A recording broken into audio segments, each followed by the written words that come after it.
Inalis sa pwesto habang iniimbestigahan ang dalawang bagong pulis. Ito'y dahil sa inasal umanon nila laban sa isang motorista na nakairingan nila sa kalsada. Nakatutok si Mark Salazar.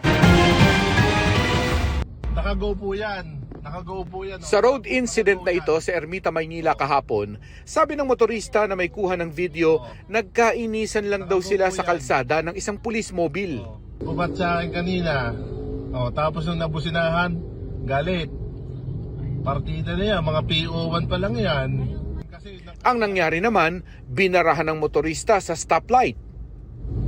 Ayan po, nakago. Nakabala na yung nasa. Ayaw nilang gumawa.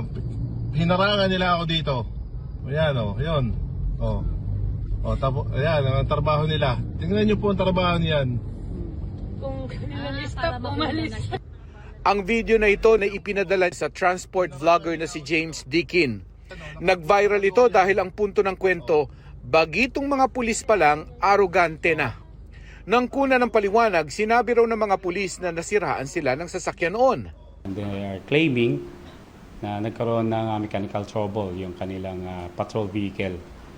And they are stating, ongoing pa naman ang ating investigation at validation doon sa mga CCTV footage. Actually, the vehicle is undergoing repair today. Yes, ma'am. Because of that incident. Kailangan magkaroon tayo ng patas na pag-iimbestiga. At katulad ng nabanggit natin, kung ganon yung talagang ginawa ng mga polis natin, mananagot sila.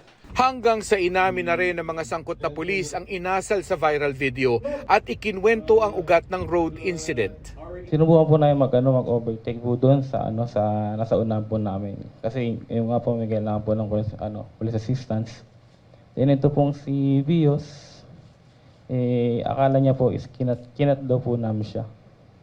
Yun niyo po, pagka ligo po namin, sakto pong nandun po siya, umusina po siya ng matagal.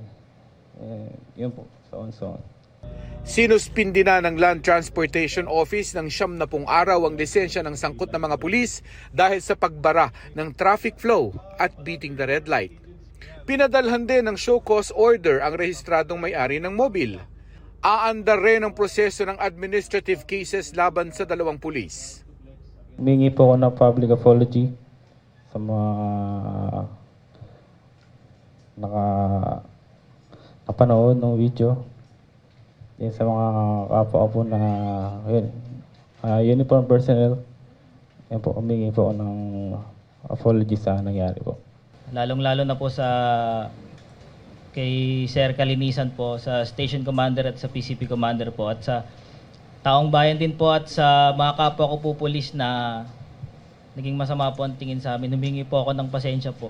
Pero pag-iisipan pa rin ni NAPOLCOM Commissioner Rafael Kalinisan kung kakasuhan sila ng perjury na may kasamang kulong. I was extremely offended with that statement. That was a complete lie. And I will not take it from a policeman, the lowest ranking mammal, the patrolman, lying to the Commissioner of the National Police Commission. Klarong-klaro naman yung video. Kahit naman siguro grade 1, alam na yung nangyari dun sa video na yun. Para sa GMA Integrated News, Mark Salazar. Nakatutok, 24 oras.